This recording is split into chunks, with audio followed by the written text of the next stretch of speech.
मैं हिंदू धर्म का और दलित समाज का दोनों का त्याग करूंगा। हिंदू धर्म में दलित की कोई कीमत नहीं है और दलित समाज में गरीब की कोई कीमत नहीं है। आज तक हिंदू धर्म का कोई ठेकेदार या दलित समाज का कोई ठेकेदार मुझे कभी मिलने नहीं आया। बजरंग दल से या हिंदू धर्म के जो भी ठेकेदार है उन लोगों से मेरा कोई लेना देना ही नहीं है। अगर तुम कौमवादी बनोगे तो मोदी की तरह आगे बढ़ जाओगे, तुम दलित बनोगे मेवाणी की तरह जातिवादी बनोगे तो अभी तुम आगे बढ़ोगे, लेकिन तुम इंसान बनकर जियोगे तो यहाँ तुम्हारी कोई कीमत नहीं है। गरीब की गुजरात में क्या कीमत है? कोई कीमत नहीं है। बस आप राजनीति में आएंगे? राजनीति में मैं गुजरात में तो नहीं आऊँगा, क्योंकि मैंने पहले आपको बोला ना कि गुजरात की जो राजनीति है कौमवाद और जातिवाद पे चलती है। जाति है कि नहीं है? जाति तो है ना, जाति तो इंसान मरेगा तब तक, मरने के बाद भी रहती है ना। जन्म से लेके मरते उसके बाद भी उसकी जाति रहती ही है। अभी तो रामायण महाभारत के लोगों देवी देवताओं की भी जातियाँ लोग गिनाना शुरू कर दिए ना। आप हनुमान की जाति, उसकी जाति, इसकी जाति, सम्राट अशोक की जाति। जब तक हिंदू धर्म रहेगा तब तक जाति भी रहेगी, जाति कभी ख़त्म नहीं होगी। आज से 48 साल पहले मेरे बाप ने मुझे हिंदू धर्म में और दलित समाज में पैदा किया था, लेकिन ये 20-21 साल में मैंने को हिंदू होने का और दलित होने का जो अनुभव हुआ है ना, मैं हिंदू धर्म में और दलित समाज में बच्चे पैदा नहीं करूँगा। इसलिए शादी नहीं की? हाँ, समझ गए आप। बाबा साहेब तो पूरे देश का संविधान बनाया है ना, तो उसके बारे में तो जानता ही होगा ना। मैं उन्होंने सिर्फ दलितों के लिए थोड़ी किया है, देश के लिए किया, महिलाओं के लिए किया, सबके लिए किया है, पूरे देश के लिए किया है। लेकिन अब छोटी मानसिकता वालों ने, लोगों ने उनको सिर्फ दलितों का नेता बना दिया है, पॉलिटिक्स वालों ने ऐसा। लेकिन बाबा साहब से बड़ा तो कोई हिंदुस्तान में है ही नहीं। अगर समस्या जाति की वजह से है तो तुम जाति क्यों नहीं छोड़ते हो? तुम खाली धर्म छोड़ते हो। जैसे बौद्ध धर्म अपनाते हैं तो बौद्ध धर्म वाले भी जाति तो रखते ही है। जाति की पूछ भी कहाँ अपने बाप दादा ने बनाई है, उसको भी छूट देना चाहिए ना भाई। सिर्फ सरकारी लाभ लेने के लिए उसको रखना ठीक नहीं है। तुम अपनी मेरिट साबित कर दिखाओ ना। मुझे आज तक आरक्षण का भी कोई लाभ नहीं मिला है, कुछ नहीं मिला है। तो अभी आपके जैसे पत्रकार मेरे पास आते हैं ना, क्यों आते हैं? क्यों आते हैं? क्योंकि मैं सिर्फ, मेरा नाम है, मैं कोई संपत्ति वाला भी नहीं हूँ, कोई सत्ता वाला भी नहीं हूँ। आपके पास पत्रकार इसलिए आते हैं हाँ। क्योंकि दंगा में आपका चेहरा जो है हिंदुत्व के पोस्टर के बॉय के रूप में हाँ पेश किया गया, हाँ इसलिए आते हैं। वो कोई मेरिट नहीं है, हाँ। वो आपकी मेरिट नहीं थी अशोक जी। ये रहे ना सामने आप जो मकान बस्ती देख रहे हैं, सब मुस्लिम बस्ती है और सब अपने दोस्त भी है, अपने कस्टमर भी है सब। मेरे लिए मोदी सेलिब्रिटी नहीं है, समझे बात में? क्या? मेरे लिए मेवाणी भी सेलिब्रिटी नहीं है। मेरे लिए सब खड़े ना, ये सेलिब्रिटी है जो हिंदुस्तान चला रहे हैं। हिंदुस्तान या भारत? भारत। बहुत आक्रोश है आप में। आक्रोश तो मैं जब से पैदा हुआ तब से है। मुझ पर एक एहसान करना कि मुझ पे कोई एहसान मत करना, समझे? बस। आपकी दुकान कैसे बंद हो गई? दुकान में चीटिंग हो गया। गुजरात दंगा जब हुआ था 2002 में, उसके बाद दो चेहरे अखबारों में, मैगजीन में या मीडिया में कहिए, पोस्टर बॉय के तौर पर वायरल हुआ था।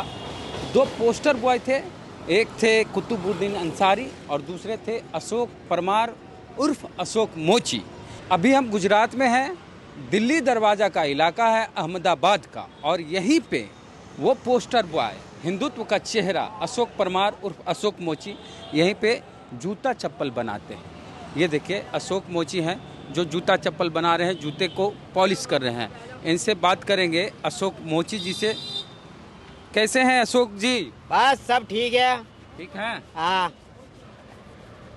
अभी दिवाली मनाई है, दिवाली मना के आज से ही मुहूर्त किया है। अच्छा। हाँ, लेकिन ये मेरी जिंदगी की छिल्ली दिवाली होगी।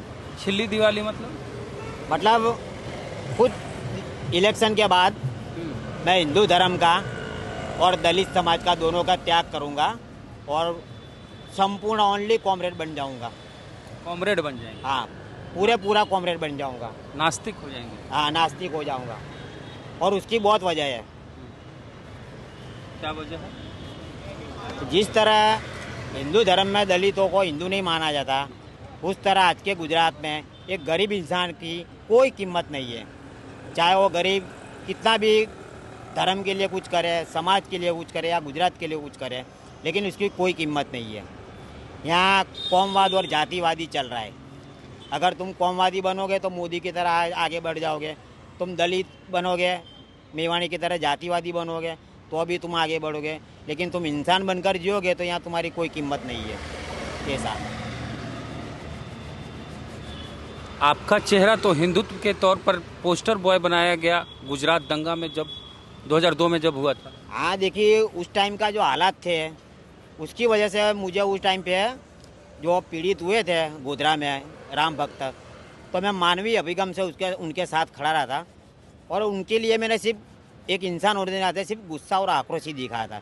लेकिन मीडिया की गैर समझ की वजह से मीडिया ने मुझे हिंदुत्व का चेहरा बना दिया था और बजरंग दल का चेहरा बना दिया, जबकि बजरंग दल से या हिंदू धर्म के जो भी ठेकेदार हैं उन लोगों से मेरा कोई लेना देना ही नहीं है।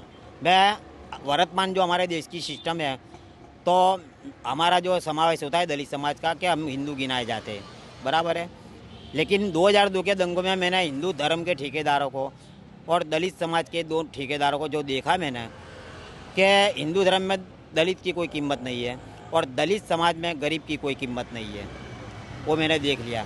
हिंदू धर्म में सिर्फ सवर्ण लोगों की कीमत है, वही धर्म के लिए कुछ करेंगे तो उनका ही खाली मान सम्मान होगा, सब कुछ होगा। और दलितों में जो पढ़े लिखे लोग हैं उनकी गिनती होती है। हमारे जैसे गरीब मजदूर कॉमन मैन की दलित समाज के ठेकेदार भी कोई कीमत नहीं करते हैं। आप जानते हैं कि अच्छा, आपने अभी बोला कि आप बिहार से आए हैं, ठीक है, अभी 20 साल ऊपर हो गया है गोधरा कांड को।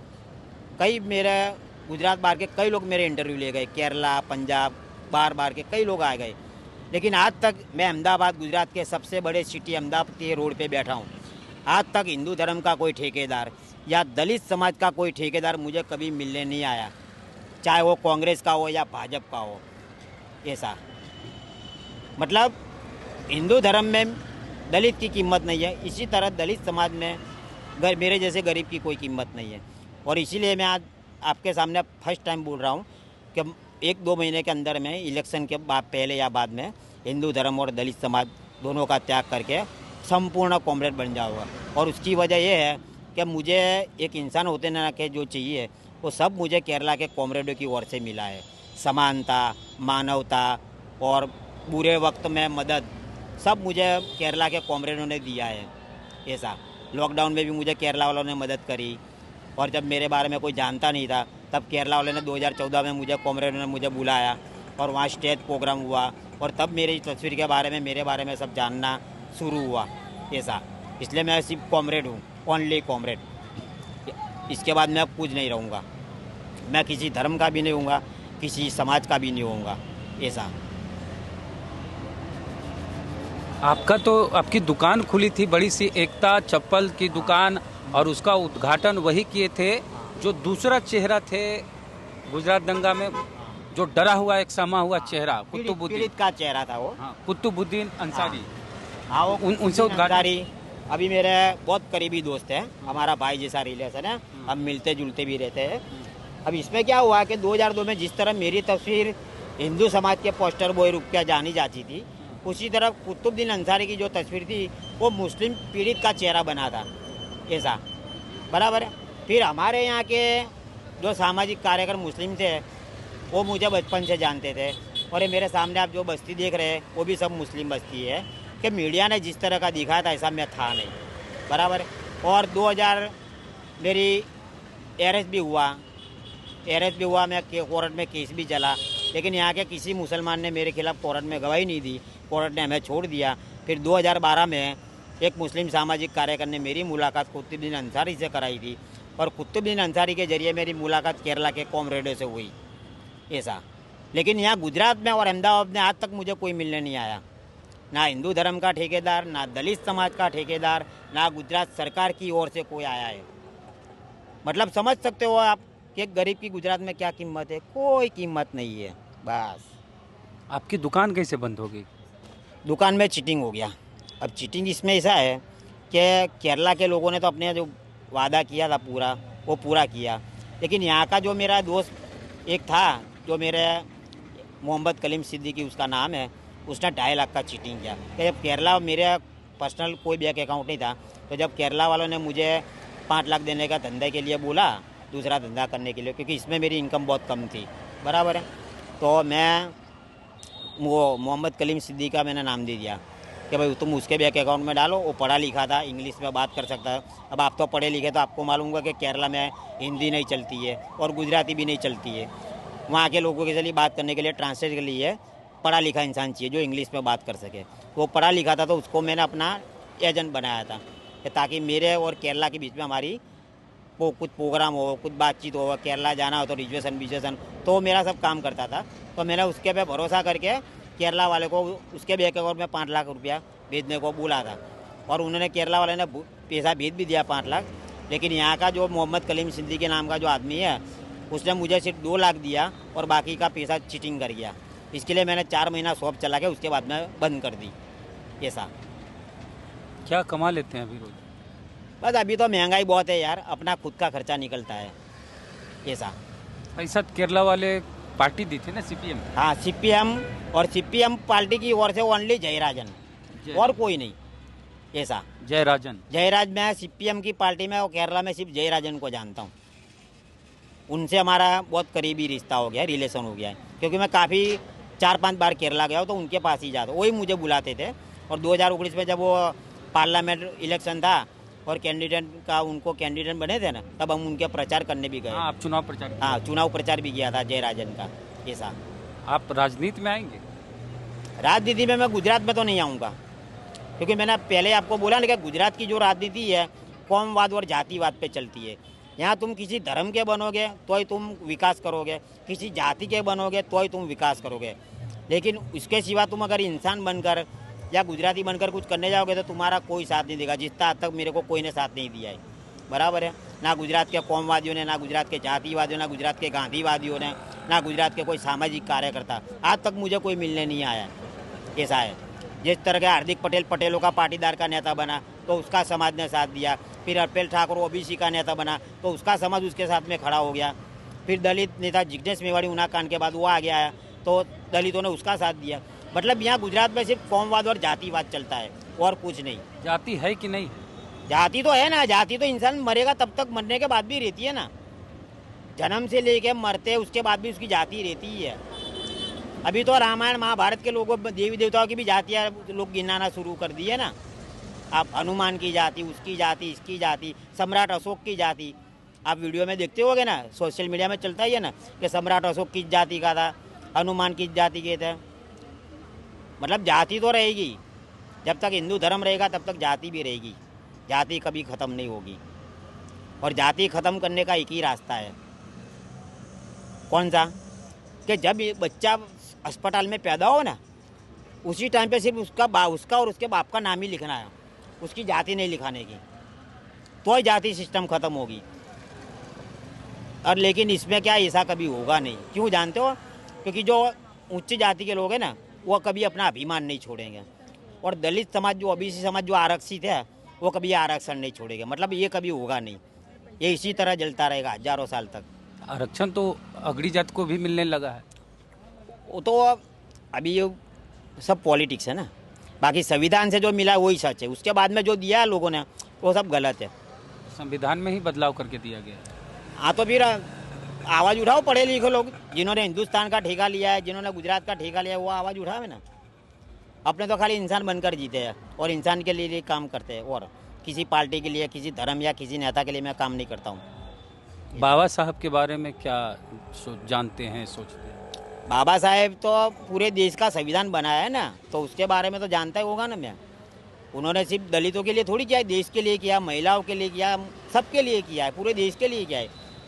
लेकिन अब छोटी मानसिकता वालों ने, लोगों ने उनको सिर्फ दलितों का नेता बना दिया है, पॉलिटिक्स वालों ने, ऐसा। लेकिन बाबा साहब से बड़ा तो कोई हिंदुस्तान में है ही नहीं। बाबा साहब तो बौद्ध बन गए। हाँ? बाबा साहब बौद्ध धर्म अपनाए। ब्रेक थोड़ा ब्रेक ले ले। ब्रेक के बाद फिर से आपका स्वागत है। तो बाबा साहब तो बौद्ध धर्म अपनाए थे, आप बाबा साहब को मानते हैं, लेकिन आप कह रहे हैं कि हम हिंदुत्व को छोड़ेंगे, दलित समाज को छोड़ देंगे और प्योर कम्युनिस्ट बनेंगे, तो बौद्ध धर्म क्यों नहीं? देखिए, जो परेशानियाँ हैं, बराबर है, वो सब जाति सिस्टम की वजह से है। अब जो लोग धर्म परिवर्तन करते हैं वो जाति तो छोड़ते नहीं है, किसी धर्म परिवर्तन से फिर क्या होगा, बराबर है। अब छोड़ना हो तो फिर सब छोड़ना चाहिए ना, अगर समस्या जाति की वजह से है तो तुम जाति क्यों नहीं छोड़ते हो, तुम खाली धर्म छोड़ते हो। जैसे बौद्ध धर्म अपनाते हैं तो बौद्ध धर्म वाले भी जाति तो रखते ही है, बौद्ध धर्म में जातियाँ कहाँ? लेकिन आरक्षण के लिए जातियाँ नहीं छोड़ते ना, जो अभी धर्म परिवर्तन करते हैं ना। ये तो नव बौद्ध को आरक्षण मिलता है संवैधानिक, हाँ संविधान में दिया गया है, बीपी सिंह की सरकार में हाँ दिया गया, पहले नहीं। हाँ, पहले नहीं था, वो तो मैं जानता ही हूँ। लेकिन जिस चीज़ की वजह से ये सब होता है, बराबर है, तुम्हारा अपमान होता है तो जाति की वजह से, तुम्हारे पर कोई अत्याचार होता है जाति की वजह से, तो फिर जाति क्यों नहीं छोड़ते हो। गुजरात में जो उनाकांड हुआ था ना, तो मैं भी गया था कम्युनिस्ट के साथ में, मैं बोला उनके साथ में, और मुंबई में भी उनके साथ में रहा हूँ मैं, जो भाइयों के साथ पीड़ित थे उनके साथ नहीं मैं रहा हूँ। हाँ तो आप कम्युनिस्ट बन जाएंगे तो जाति आपका पीछा छोड़ देगी, हाँ, बाकी लोग आपको बराबर मानने लगेंगे। मानने लगे उससे मुझे कोई नहीं फर्क पड़ता, लेकिन सरकारी लाभ लेने के लिए मैं खाली जाति मेरे पीछे नहीं रखूँगा। जब उनाकांड हुआ और जिग्नेश मेवाणी और हमारी इसकी वजह से हमारी अंटस पड़ गई थी, बराबर है। जिग्नेश मेवाणी क्या बोलता था कि गाय की पूछ तुम रखो और हमको हमारी ज़मीन दो, ठीक है भाई, चलो गाय की पूछ छोड़ देवे, बराबर है। तो जाति की पूछ भी कहाँ अपने बाप दादा ने बनाई है, उसको भी छोड़ देना चाहिए ना भाई। सिर्फ सरकारी लाभ लेने के लिए उसको रखना ठीक नहीं है। तुम अपनी मेरिट साबित कर दिखाओ ना। मुझे आज तक आरक्षण का भी कोई लाभ नहीं मिला है, कुछ नहीं मिला है, तो अभी आपके जैसे पत्रकार मेरे पास आते हैं ना, क्यों आते हैं, क्यों आते हैं?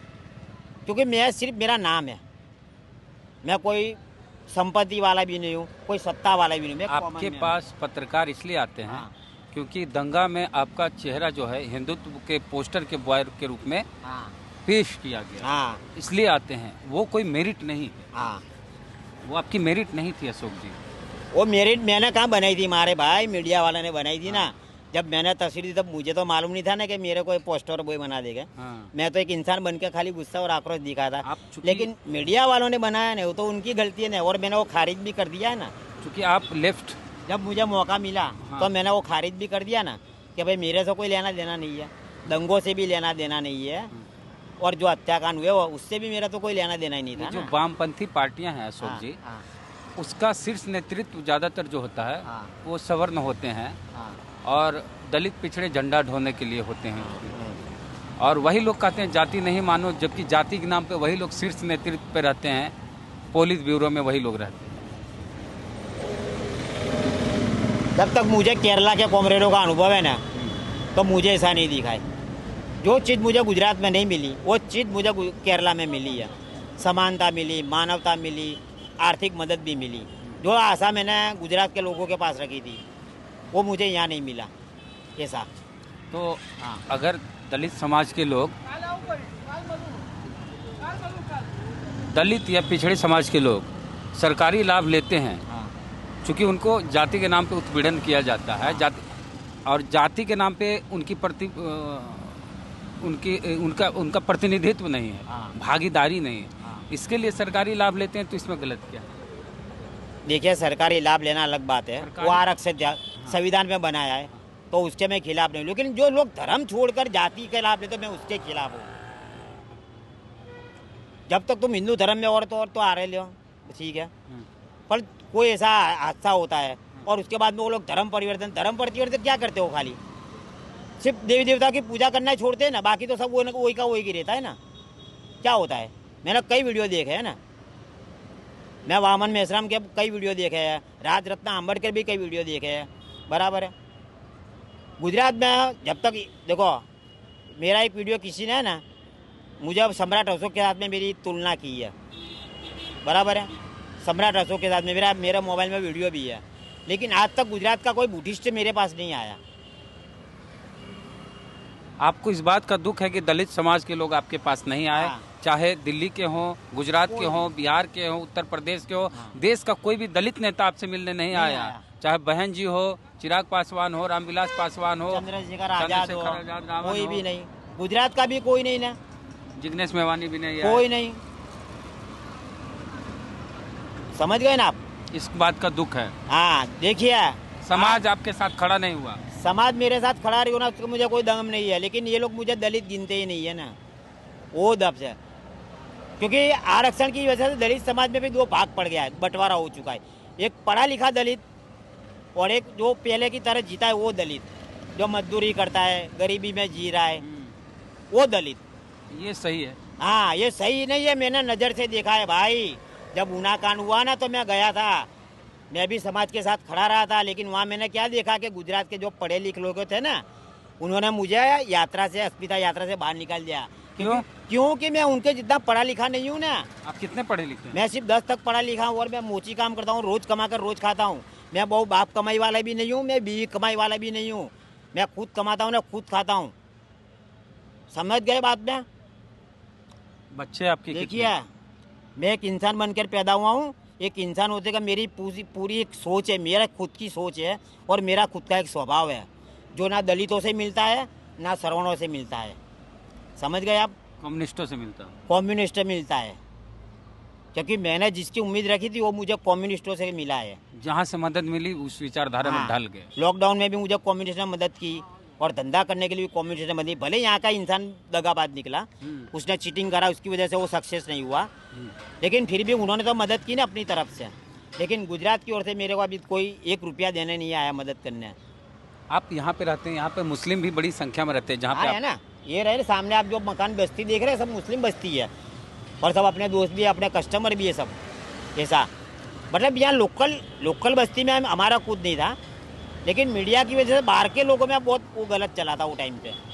मुस्लिम आपके साथ ही हैं? हाँ, मुस्लिम मेरे साथ है, मेरे कस्टमर भी है, सब है, दोस्त है। मुस्लिमों के प्रति आपकी क्या राय है? मुस्लिमों के प्रति मेरी कोई राय ही नहीं है। जैसे सब समाज में होता है, कुछ अच्छे होते हैं कुछ बुरे होते हैं, सब में होते हैं, दलितों में है, सवर्णों में है, सब में होते हैं ना। बच्चे कितने हैं आपके? मैंने शादी नहीं की है। क्यों? आज से 48 साल पहले मेरे बाप ने मुझे हिंदू धर्म में और दलित समाज में पैदा किया था, लेकिन ये 20-21 साल में मैंने को हिंदू होने का और दलित होने का जो अनुभव हुआ है ना, मैं हिंदू धर्म में और दलित समाज में बच्चे पैदा नहीं करूँगा। इसलिए शादी नहीं की? हाँ, समझ गए आप। रहते कहाँ हैं? अकेले? शादी करेंगे, बच्चे आएंगे, जो मैं नहीं चाहता हूँ। समझ गए ना? तो आप तो नास्तिक बन जाएंगे तो बच्चे भी नास्तिक हो जाएंगे। मैं शादी नहीं करूंगा, बच्चे ही नहीं पैदा करूंगा तो कौन नास्तिक बनेगा? मेरी करते खुद की अगर। सोच अलग है। हाँ, मेरे बच्चों की होवे ना होवे किसको मालूम? ये भी सही है। मैंने पहले ही बोला कि मैं एक इंसान हूँ, मेरी खुद की एक सोच है, मेरा खुद का एक स्वभाव है। समझ गए ना? लेकिन और मैं आप, उसी से जी रहा हूँ। आप पेशा जो कर रहे हैं, हाँ। ये तो जाति आधारित पेशा है। गरीबी की वजह से भाई, जाति की वजह से नहीं है। ये जो मोची का पेशा है। हाँ, वो पहले से होगा, लेकिन अभी मैं क्यों कर रहा हूँ कि मेरा बाप मुझे कुछ दे के नहीं गया था पैसा, 1 लाख 2 लाख आप 5 चाय भी बेच सकते थे। है? आप चाय बेच सकते नहीं, थे। वो नहीं करूँगा, क्यों नहीं क्योंकि करें? मेरे को ये काम आता था, मैं यही करूँगा। अच्छा, ये काम आता है। हाँ। ये काम ये इसलिए आता है क्योंकि आपके पुश्तैनी काम है ये। हाँ, मेरे बाप के पास मैं बैठता था, सीखा था वो टाइम पे। हाँ। बराबर है। ये मानते हैं कि जातीय पेशा है। छोटी उम्र में माँ बाप मर गए, 10-11 साल की उम्र अच्छा। में, इसके लिए पढ़ नहीं सका। बराबर है। और ये काम आता था, फिर ये काम शुरू कर दिया, नौकरी करने नहीं गया कभी। ऐसा। अच्छा, यहाँ जातीय भेदभाव है? दलितों में, सवर्णों में भेदभाव, छुआछूत? वो तो हर जगह है। गुजरात में जैसे मटका छू दिया तो मार दिया, घोड़ी पे नहीं, चढ़ ऐसा लिया। सिटी में कम है। हाँ। सिटी में ऐसा नहीं है, गाँव में है। गाँव में गुजरात में। हाँ, सिटी में ऐसा नहीं है कुछ। सिटी में सब क्या, सब पढ़े लिखे लोग, अच्छे नौकरी धंधे के साथ सब कुछ है नहीं गुजरात। अच्छा, कुतुबुद्दीन अंसारी साहब की बातचीत बहुत अच्छे से होती हाँ, कभी कभी फोन पे छुट्टी के टाइम पे होती है। रहती। उद्घाटन के लिए उनको बुलाए थे आप? हाँ, बुलाया था ना। वो मेरा पक्का दोस्त है। मैं कोई सेलिब्रिटी को नहीं मानता हूँ, मैं कॉमन मैनों को ही मानता हूँ, गरीब को मानता हूँ, मजदूर को मानता हूँ, गरीब लोगों को मानता हूँ। मेरे लिए मोदी सेलिब्रिटी नहीं है, समझे बात में? क्या? मेरे लिए मेवाणी भी सेलिब्रिटी नहीं है, मेरे लिए सब खड़े ना, ये सेलिब्रिटी है जो हिंदुस्तान चला रहे हैं। हिंदुस्तान या भारत? भारत, जो भी बोलो। समझ गए? हाँ। बहुत आक्रोश है आप में। आक्रोश तो मैं जब से पैदा हुआ तब से है। सिस्टम के सामने है, कोई पब्लिक के सामने नहीं है, पार्टियों के सामने है। लोगों में कुछ नहीं है, लोगों में कोई कौमवाद नहीं है, कोई जातिवाद नहीं है। हिंदू मुस्लिम सब एक दूसरे के साथ में मिलजुल के रहते हैं, लेकिन ये लोग ही कौमवाद और जातिवाद चलाते हैं। पॉलिटिकल पार्टियाँ चलाती है, इलेक्शन के टाइम पे चलाती है, धर्म के नाम पे चलाती है। अभी इलेक्शन आएगा तो हिंदू मुस्लिम का हो जाएगा, जाति जाति में हो जाएगा, पटेल का, ठाकुर का, इसका वो सब चलेगा। कौन से एरिया में कौन सा है, पटेल है, ठाकुर है, मुस्लिम है, दलित है, ये वो है, यही चलाते हैं। पब्लिक में कुछ नहीं होता ऐसा। अभी तो चुनाव आने वाला। हाँ, चुनाव के बाद 1-2 दिन में इलेक्शन जाहिर हो जाएगा, दिसंबर में इलेक्शन हो जाएगा। ऐसा आपका रुख तो लेफ्ट की ओर रहेगा। जब तक मेरी बात है ना, देखिए मेरा रुख लेफ्ट की ओर है, लेकिन गुजरात में लेफ्ट का कुछ है नहीं, क्योंकि आज तक गुजरात का भी कोई कम्युनिस्ट मुझे मिलने नहीं आया है। गुजरात की बात करता हूँ ऐसा। आपको क्या लगता है अंतर सरकार किसकी बनेगी? अब वो पब्लिक पे है ना यार, मेरे पे थोड़ी है। गुजरात की जनता फैसला नहीं, आप करेगी। इतना बता रहे हैं तो हमको लगा कि वो भी आइडिया। लेकिन मेरी सोच में दूसरों की सोच में फर्क होता है ना भाई। गुजरात की जनता को जो लगेगा कि भाई ये सही है तो वो आएगी सरकार। कांग्रेस की आएगी, बीजेपी की आएगी, आपकी आएगी, जिसको जो सही लगेगा। मेरे अकेले पे सरकार बनने वाली नहीं है। पब्लिक वोट करेगी, 4-5 करोड़ पब्लिक है, वो वोट करेगी, उससे सरकार बनती है ना। देश भर के दलितों को क्या मैसेज देना चाहेंगे आप, दलित समाज को स्पेशली? मैं देश भर के दलितों को नहीं, सबको यही मैसेज देना हूँ कि अगर तुम गरीबी में पैदा हुए तो मेरी तरह जियो। मुझ पर एक एहसान करना कि मुझ पे कोई एहसान मत करना, समझे? बस चलिए, गरीबों को, दलितों को, सबको यही मैसेज देता हूँ। अच्छा, आज तक जितने भी मीडिया में बातचीत हाँ, किए, हाँ। कुछ ऐसा रह गया कि जो नहीं बताया, नहीं दिखाया, या कुछ आपका कहना बाकी रह गया? देखिए सोशल मीडिया में तो बहुत कुछ झूठ चलता है यार। जो मेरी आवाज़ में वीडियो है ना वही सच है, बाकी मीडिया में आज भी बहुत झूठ चल रहा है। लेकिन इतने सारे मीडिया वालों को कहाँ जवाब देने बैठेंगे अपने, जबकि मैं खुद सोशल मीडिया यूज़ नहीं करता हूँ। व्हाट्सएप में चलता है, फेसबुक में चलता है, कई चलता है, ऐसा है। कुछ बातें जो रह गई हो, जो हम बातें तो बहुत कुछ रह गई है, लेकिन वही एक इंटरव्यू में काम नहीं पतेगा। उसके लिए आपको आराम से आना पड़ेगा, उसके लिए पूरी डॉक्यूमेंट्री बनानी पड़े। इंटरव्यू में वो काम नहीं होगा। अच्छा, जेल में कोई बुक बनानी पड़े जिसमें मेरी पूरी लाइफ स्टोरी है, मेरी समझ आवे, 2002 के बारे में, सबके बारे में मैं बोल सकूँ। बाकी इंटरव्यू तो अभी तक बहुत लोग आए ना, उससे कोई फ़र्क नहीं पड़ा है, ऐसा है। कितना दिन जेल में रहे थे? मैं 15 दिन रहा था। हमारा कोई ज़्यादा वो नहीं था, मामूली था। मतलब सड़क पर जो मकानें, दुकानें होती थी, उसका नुकसान हुआ था, तो उसमें उस टाइम पे नाम लिखा दिया था। और वो भी बजरंग दल के शिक्का मार दिया था। इसके लिए लोग ऐसा समझते थे कि भाई बजरंग दल में भर्ती हो गया होगा, जबकि बजरंग दल और मेरे कोई लेना देना ही नहीं है, ऐसा है। भरत जो सिस्टम से मेरी गिनती हिंदू में होती है, दलित में होती है। और हाँ। तो फिर मुलाकात करेंगे अशोक जी आपसे। हाँ। अभी गुजरात में हैं, तो अशोक परमार जी से बातचीत किए। इनका जो आक्रोश है, इनकी जो सोच है, इनका जो विचार है, मंतव्य है, उन पर आप क्या सोचते हैं, आपकी क्या राय है, प्रतिक्रिया दीजिए कमेंट बॉक्स में। फेसबुक वीडियो देख रहे हैं, पेज को लाइक फॉलो नहीं किया तो कर लीजिए। यूट्यूब पे वीडियो देख रहे हैं, सब्सक्राइबर नहीं हैं तो घंटी बजा कीजिए। जय भीम, जय भारत।